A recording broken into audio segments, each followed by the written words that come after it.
Saudara, berbicara tentang persepuluhan. Sebenarnya kita mau kasih atau tidak, itu tergantung hati kita. Sebab apa? Walaupun kita setia memberikan perpuluhan, sebesar apapun perpuluhan yang kita beri kepada Tuhan, tapi kalau hati kita masih ragu atau tidak punya iman untuk berkorban, itu sia-sia. Karena sebenarnya masalah persepuluhan, kita mau beri atau tidak, itu terserah kita, tergantung dari kita. Kalau juga kita memberi, kita tidak punya iman, maka firman Tuhan katakan ya sia-sia. Ya, karena memberi itu kan tergantung dari niat hati kita dan iman kita kepada Tuhan. Karena ketika kita memberi korban persepuluhan, sebenarnya saudara itu cuma menguji ketaatan kita kepada Tuhan. Saudara, ada 12 suku orang Israel. Ke-11 suku orang Israel itu mereka mendapatkan bagian tanah. Tetapi ada satu suku namanya suku Lewi. Suku Lewi ini tidak mendapatkan bagian tanah. Kenapa saudara? Karena suku Lewi ini adalah suku yang dipilih oleh Tuhan, suku yang dikhususkan oleh Tuhan untuk bekerja di rumah Tuhan. Makanya walaupun suku Lewi ini tidak mendapatkan bagian tanah, tetapi Tuhan memberikan penghiburan kepada mereka. Tuhan memberikan mereka bonus. Apa saudara? Ke-11 suku bangsa Israel untuk memberikan perpuluhan kepada suku Lewi.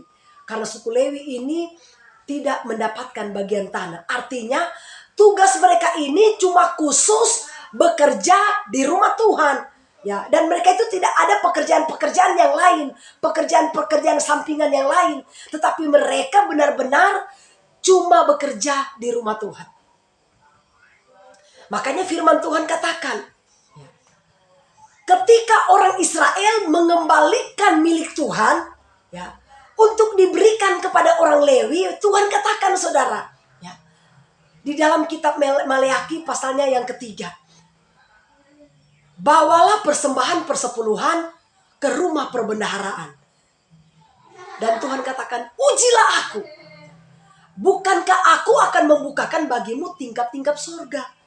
Saudara, Tuhan suruh kita uji. Ujilah. Luar biasa saudara. Tuhan yang menyuruh kita menguji Dia. Bukankah aku akan membukakan bagimu tingkap-tingkap surga, mencurahkan berkat kelimpahan buat kamu. Bahkan Dia katakan, aku akan menghardik belalang pelahap, belalang pengerip, belalang pelompat yang akan mencuri atau menghabiskan berkatmu. Aku akan halaukan dari kamu. Tetapi aku berjanji, kata Tuhan, aku akan buka tingkap-tingkap surga. Jadi sebenarnya masalah kita beri atau tidak, saudara, tergantung niat hati kita. Tuhan cuma menguji sampai di mana ketaatan dan kesetiaan kita kepada Tuhan. Di manakah kita harus memberikan persepuluhan? Yang jelas, firman Tuhan mengajarkan, beri di perbendaharaan, di rumah Tuhan. Beri di gereja, di mana kita mendapatkan makanan firman. Di mana kita bertumbuh. Itu yang Tuhan maksudkan. Jangan kita makan di rumah makan A, tapi kita bayarnya di rumah makan B. Ya. Nah, apakah firman Tuhan ini, apakah perpuluhan ini cuma berlaku kepada orang Israel? Saudara, kita ini adalah Israel rohani. Dan firman Tuhan katakan, persepuluhan ini berlaku untuk selama-lamanya. Berarti selama-lamanya itu, saudara, tidak akan pernah berakhir. Jadi bukan cuma untuk berlaku pada orang Israel pada waktu itu. Sampai sekarang pun itu masih berlaku. Kenapa banyak hamba-hamba Tuhan menentang tentang persepuluhan? Firman Tuhan katakan begini. Karena orang Lewi ini sudah tidak lagi ditopang oleh orang Israel masalah persepuluhan, mau tak mau mereka harus bekerja di ladang. Artinya mereka itu harus mencari pekerjaan. Karena mereka itu sudah tidak mendapatkan lagi topangan dari orang Israel.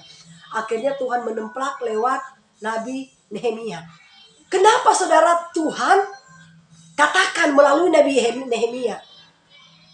Karena mereka tidak mau lagi memberikan persepuluhan mereka kepada orang Lewi. Makanya Tuhan katakan begini saudara, kita seibarat kita mencari uang, tetapi itu kita simpan di pundi-pundi yang berlobang. Tetapi ketika kita setia mengembalikan milik Tuhan, Tuhan akan memagari segala berkat apapun yang kita miliki. Karena itu janji Tuhan. Dia katakan Tuhan akan bukakan tingkap-tingkap sorga. Dan saya yakin saudara, dari dulu sampai sekarang saya setia mengembalikan milik Tuhan. Walaupun saya penghasilannya mungkin tidak seberapa, atau mungkin kebutuhan saya kadang-kala tidak mencukupi, tetapi saya percaya saudara, ketika saya setia mengembalikan milik Tuhan, saya bukan menuntut Tuhan. Tuhan kata-katanya kalau saya sudah setia, Tuhan akan mengembalikan berlipat-lipat kali ganda. Tidak saudara, ya, yang penting kita setia aja. Masalah Tuhan mau berkati atau tidak, yaitu urusan Tuhan. Yang penting kita tunjukkan aja ketaatan kita kepada Tuhan. Ya, kenapa banyak hamba-hamba Tuhan di luar sana menentang tentang persepuluhan? Ya karena mereka itu sudah menjadi pengusaha, mereka itu banyak duit, makanya mereka tidak perlu lagi masalah persepuluhan. Bagaimana dengan hamba-hamba Tuhan yang ada di desa-desa, yang memang hidup mereka cuma dari situ, yang mereka tidak mendapatkan penghasilan apa-apa, mereka tidak bekerja, tapi mereka cuma bekerja di rumah Tuhan. Nah, terus kalau tidak ada topangan, terus mereka mau makan apa? Tapi kalau hamba-hamba Tuhan yang banyak duit, yang sudah jadi pengusaha, ya tentu saja mereka tidak butuh lagi saudara. Ya, tetapi ya tergantung kita aja. Kalau kita mau beri atau tidak, itu urusan kita dengan Tuhan. Ya, yang pasti saudara, ketika kita memberikan dengan hati yang tulus, saya percaya Tuhan pasti akan memberkati hidup kita. Matius pasalnya yang ke-23, dia katakan begini. Celakalah kamu hai ahli-ahli Taurat dan orang-orang Farisi, hai kamu orang-orang munafik, sebab persepuluhan dari selasi, adas, manis, dan jintan kamu bayar, tetapi yang terpenting dalam hukum Taurat kamu abaikan, yaitu keadilan dan belas kasihan dan kesetiaan. Yang satu harus dilakukan dan yang lain jangan diabaikan.